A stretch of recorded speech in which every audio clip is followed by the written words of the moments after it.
everyone, welcome back to the Political Science lecture series on Napier, and we're going to continue with the philosophy of Karl Marx. In the last lecture we discussed the theory of alienation, and today we're going to discuss his concept of historical materialism. Now, Karl Marx was inspired by philosophy of Hegel, और उसने Hegel की philosophy को use करके change किया.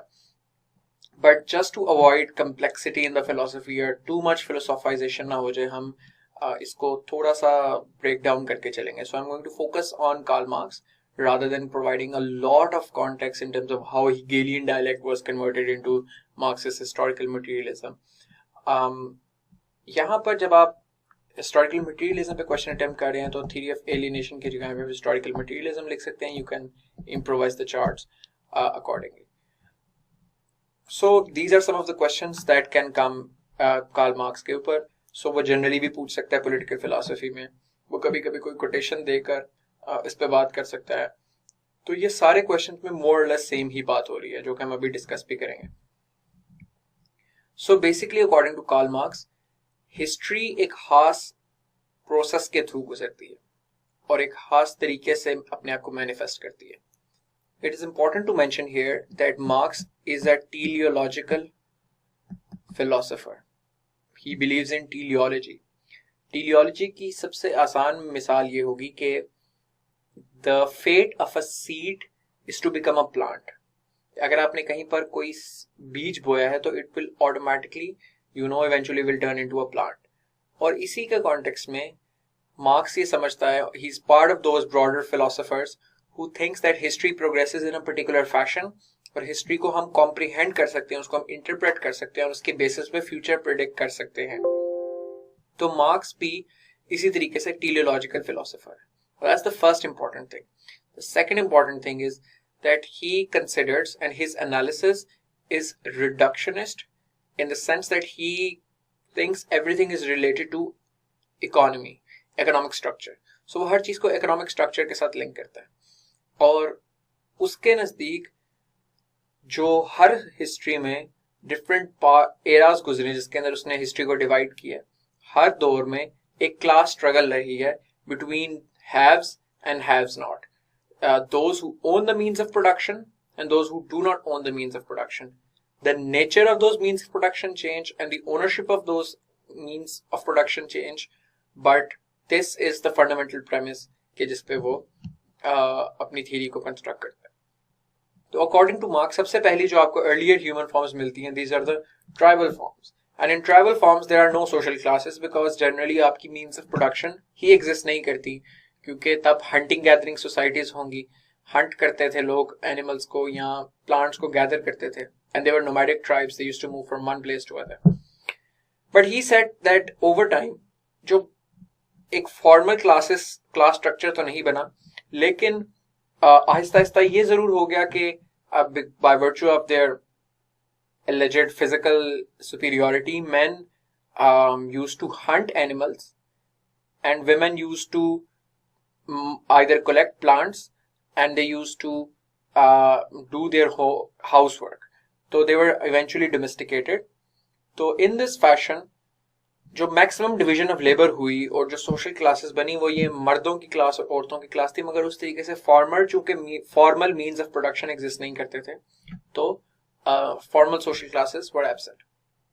The second stage in the existence of human kind was the primitive communism. Primitive communism means communion, shared. If you have any problems remembering this concept, or I would also recommend that you go back to the lecture के जहाँ हमने basics capitalism और communism की आपस में compare की थी. तो communism, primitive communism के अंदर there were slowly and steadily several tribes united and they formed smaller cities. और इन तरह की cities में production was very low and everyone was able to provide for themselves, क्योंकि जो लोग ये community self sustaining हुआ करती थी.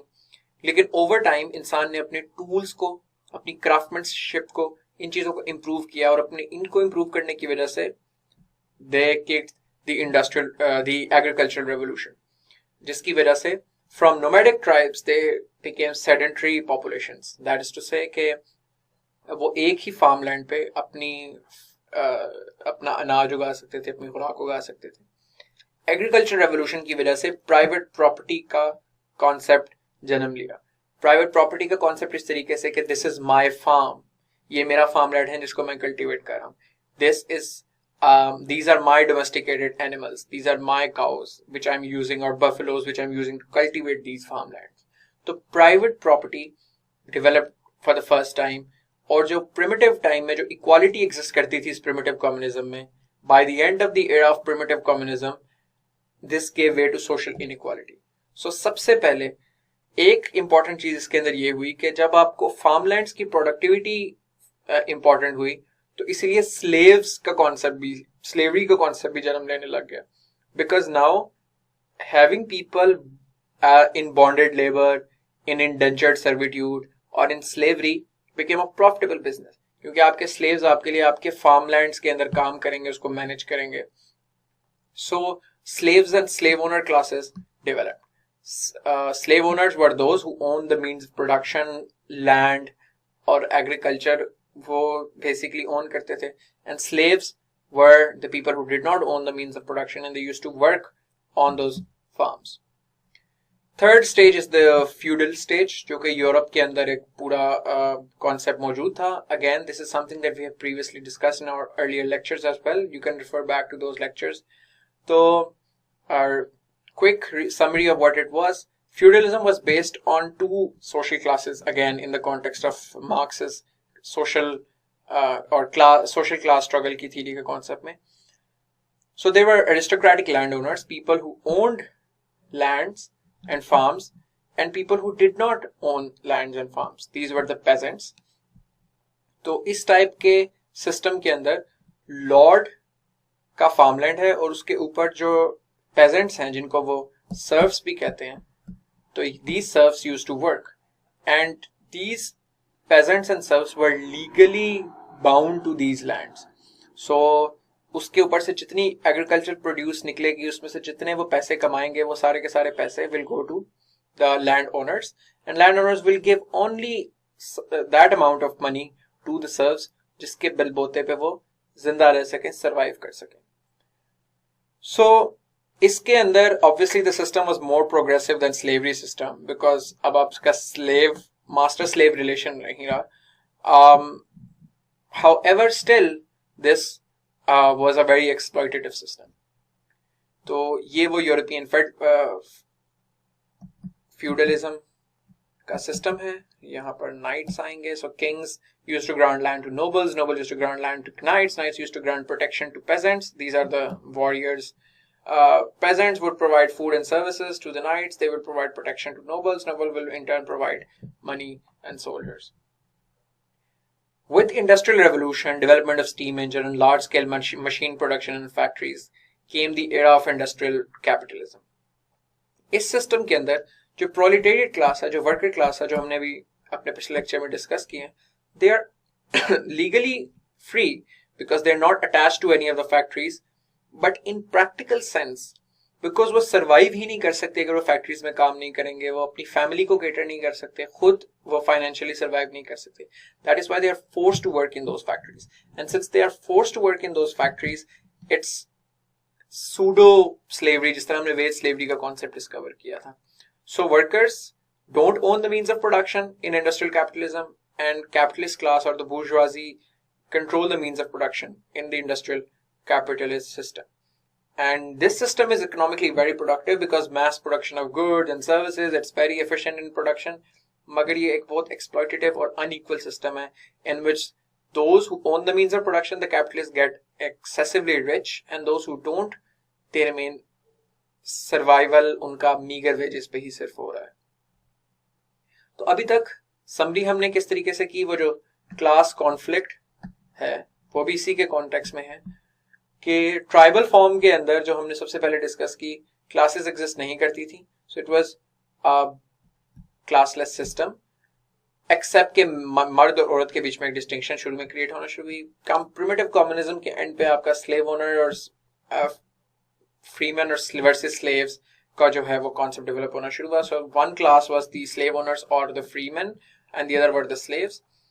फ्यूडलिज्म के अंदर लॉर्ड्स वर्सेस द सर्व्स, और कैपिटलिस्ट सिस्टम के अंदर बूर्जुआजी और प्रोलेटेरिएट. सो सोशल क्लासेस हर दौर के अंदर were formed with their relationship with means of production. Hence, the famous quotation by Karl Marx that the history of all hitherto existing mankind is a history of class struggle. कि अब तक इंसान की जितनी हिस्ट्री है वो class struggle के ऊपर बेस है, और हमेशा दो classes, class exploits the other class and the class who gets exploited by those who own the means of production, इसके ऊपर बेस करती है. Now, using this same theory जो अभी तक कंस्ट्रक्ट किया मार्क्स ने, जिसके अंदर वो सोशल क्लासेस के बेसिस पे थीरी डिस्कस करता है हिस्ट्री को, that is connected to his teleology, कि इसी को यूज करते वो हिस्ट्री को एक्सप्लेन कर रहा है. इसी बेसिस पे उसने फ्यूचर भी प्रेडिक्ट किया था. तो अभी तक हमारे पास जो समरी है, अभी तक जितनी हमने बेसिक प्रिंसिपल्स डिस्कस किए इस थीरी के, वो ये है कि the basis of human society is how humans works on the nature to produce means of subsistence, जिसकी वजह से eventually division of labour social classes में अपने आप को रिफ्लेक्ट करती है, depending upon its relationship with the means of production, who owns the property and who doesn't. Over time सबसे पहले जैसे स्लेव ओनर्स और स्लेव्स थे, they were over time replaced by another different sets of classes by the new emerging classes such as feudals and the serfs or peasants. और उसके बाद feudals और peasants के बाद वो this was replaced by another set of social classes which was industrial capitalists, the bourgeoisie and the proletariats. So वो ये कहता है कि ये, by the way, ये superstructure की theory हम separately discuss करेंगे, so then you will understand what this means. तो इसी को यूज करते हुए थीरी को वो फ्यूचर भी प्रेडिक्ट करता है. वो ये कहता है कि there is a crisis within the system of capitalism. Why? Because जो कैपिटलिज्म का प्रेमिस है प्रॉफिट मैक्सिमाइजेशन का, दिस विल लीड कैपिटलिस्ट्स कि वो कभी भी वर्कर्स को कोई कंसेशन नहीं देंगे. They will continue to exploit them, और वो उनकी हड्डियों का गूता तक निकाल लेंगे और वो उनको बहुत एक्सप्लॉइट करेंगे, उनको कभी कोई फेवर्स नहीं देंगे, जिसकी वजह से there will come a tipping point because workers will be so exploited and they will be alienated. वो alienation की चारों चीजें जो हमने डिस्कस की थी, that eventually they will be unite, they will develop a class consciousness, they will recognize that we as a class are being exploited by the capitalist and they will lead a revolution. और उस revolution के नतीजे में वो capitalist निजाम को overthrow कर लेंगे. और overthrow करने का मतलब है कि वो एक अपनी रियासत, वो स्टेट के हर रिसोर्स के ऊपर कब्जा कर लेंगे, जिसको वो कहता है dictatorship of the proletariat, which means that for the first time in history the means of production will be controlled by the working class. Now industries will be under the direct control of the workers. और वो जो dictatorship जो कायम होगी proletariat की, इधर वो dictatorship of the proletariat को नेगेटिव सेंस में यूज नहीं करा, पॉजिटिव सेंस में करा, because the working class is Marx's chosen class. तो मार्क्स ये कहता है कि वो जब वर्किंग क्लास आकर अपनी कब्जा करेगी इन सारे फैक्ट्रीज पे, तो इफेक्टिवली सारी वो फेयर डिस्ट्रीब्यूशन करेगी रिसोर्सेज की. So there will be a mass redistribution of wealth and resources, and effectively ये होगा कि everyone will become equal. When everyone will become equal, तो स्टेट की जरूरत नहीं रहेगी. The state would quote unquote, as Marx say, would wither away, and effectively at the end you will create a moneyless, classless, stateless society, which will be the pure form of communism. तो ये basically Marx की theory है of historical materialism, social class conflict की theory. अगर हम इसको summary करें तो बेसिकली यही अब पूरे उसको समराइज इस तरीके से किया जा सकता है कि capitalism and private property makes something into commodity, जिसकी वजह से एलियनेशन होती है. एलियनेशन इतनी ज्यादा होगी कि इफेक्टिवली एंड पे वर्कर्स जो है वो रेवोल्यूशन लेकर आएंगे और कम्युनिज्म एस्टैब्लिश होगा. और communism is the riddle of history solved, that is Marx's quotation, कि इफेक्टिवली फिर वो जो क्लासेस की डिस्टिंक्शन हिस्ट्री में हमेशा से एग्जिस्ट करती आई है वो खत्म हो जाएगी. मार्क्स की लेगेसी बहुत ज्यादा है in terms of workers' rights. Workers ने जब आहिस्ता आहिस्ता प्रोटेस्ट करना शुरू किए और यूनियंस बनना शुरू की, बिकॉज मार्क्स की राइटिंग्स आहिस्ता आहिस्ता बहुत फेमस हुई प्रिंटिंग प्रेस की वजह से, मैस पब्लिकेशन शुरू हुई, उसकी किताब दास कैपिटल बहुत फेमस हुई. तो उसकी वजह से फिर आहिस्ता आहिस्ता जब लोगों ने प्रोटेस्ट करना शुरू किया, they won a lot of favours from the existing system. Child labour आहिस्ता आहिस्ता अबॉलिश हुई, वीकेंड्स का कॉन्सेप्ट आया, मैटरनिटी लीव्स का कॉन्सेप्ट आया, लिमिटेड वर्किंग आवर्स का, सेफ वर्किंग कंडीशंस का कि वर्कर्स जिस एनवायरनमेंट में काम करें वो एनवायरनमेंट सेफ हो, मिनिमम वेज का कॉन्सेप्ट आया. तो ये सारी चीजें these were introduced. In other aspects, it effectively even did lead to political revolutions. So for instance, Lenin ने सोवियत यूनियन के अंदर रेवोल्यूशन इस पैटर्न पे लेके आया, माओ जेडोंग के टाइम पे चाइना के अंदर रेवोल्यूशन आई. तो ये सारी की सारी बोल्शेविक रेवोल्यूशन लेनिन की, it established the United Soviet states Republic. और कोल्ड वॉर हमें नजर आती है, fight between capitalist US and socialist USSR. China के अलावा क्यूबा के अंदर ये revolution I, north Korea, farmer Yugoslavia, these were communist countries. तो this is how marks impacted political systems of the world. In areas where it did not influence such radical overthrow of the state structure, in other parts उसके ideas ने काफी tempering effect दिया capitalism को. So Scandinavian countries के अंदर, Sweden, Norway, Denmark वगैरह जैसी countries में आप ये देखते हैं कि कैपिटलिज्म को ह्यूमनाइज किया, क्योंकि they recognise the horrors that an unbridled capitalism could inflict upon people. Hence this was tempered with these social protections and other welfare systems. So in that fashion, this is also Marx's impact. अगर हम marks की critic करें तो बहुत ज़्यादा हमें इस पे कंटेंट अवेलेबल है. तो सबसे पहले तो कार्ल पॉपर ने अपनी किताब open society and it's enemies, उसके अंदर मार्क्स को प्रमोट इस बात पे क्रिटिक किया कि it promotes totalitarianism, that state that marks envisions और encourages के डिक्टेटरशिप ऑफ द प्रोलेटेरिएट आए, वो सारी इंडस्ट्री को कंट्रोल करे, वो फिर मैसिव डिस्ट्रीब्यूशन ऑफ वेल्थ करे और वो डिसाइड करे who will get how much share. इसको कहते हैं एक totalitarian state according to Popper. और वो कहता है कि इसके लिए एक बहुत ही अथॉरिटेरियन और ऑटोक्रेटिक स्टेट बनेगी. And when such an autocratic and authoritarian state would be formulated, तो उसके नतीजे में अवाम के राइट्स और लिबर्टीज बहुत ज्यादा हर्ट होती हैं. और इसकी क्लासिक एग्जांपल जोसेफ स्टालिन की यूएसएसआर में जो हुकूमत थी, जिसके टाइम में रेन ऑफ टेरर कहते थे, जब हर किस्म की पॉलिटिकल ऑपोजिशन को एक्सटर्मिनेट किया गया, लोगों को साइबेरिया के पहाड़ों में भेज दिया जाता था गवर्नमेंट से इख्तलाफ करने में, जो सोशलिस्ट सिस्टम को चैलेंज करता था उसको मार दिया जाता था. उसके अलावा हर aspect of economy was controlled by the state. तो Karl Popper despises that, which is obvious because he's a liberal democrat. Second critique is that the kind of system that it wants to create, Marx, it's undemocratic. The both political and economic systems के हर बंदे की freedoms इस तरह के system में नहीं रहती. तीसरी चीज ये कि by the way fix these numberings, वो ये कि मार्क्स ने इन्विजन नहीं किया था फ्यूचर में कि डायनामिक्स लेबर की चेंज हो जाएंगी. So for instance in modern digital world और tech and entrepreneurship world there is no ownership of means of production, क्योंकि कोई ऐसा नहीं है कि एक बंदा ही ओनरशिप है उसकी मींस ऑफ प्रोडक्शन की और दूसरे की नहीं है. सो इन डिजिटल वर्ल्ड हमें ये चीजें नजर नहीं आती. बहुत सारे लोग अब इस दुनिया में क्लास की बेसिस पे आइडेंटिटी से एसोसिएट नहीं करते, बल्कि वो there are multiple identities that they associate with, identity of gender, ethnicity, race, cultural background. पांचवी चीज ये कि मार्क्स failed to envision कि capitalism would adapt with changing needs. Marks ने कहा था कैपिटलिज्म कभी नहीं देगा कोई भी किस्म के कंसेशंस वर्कर्स को, लेकिन कैपिटलिज्म डिड रियलाइज दिस.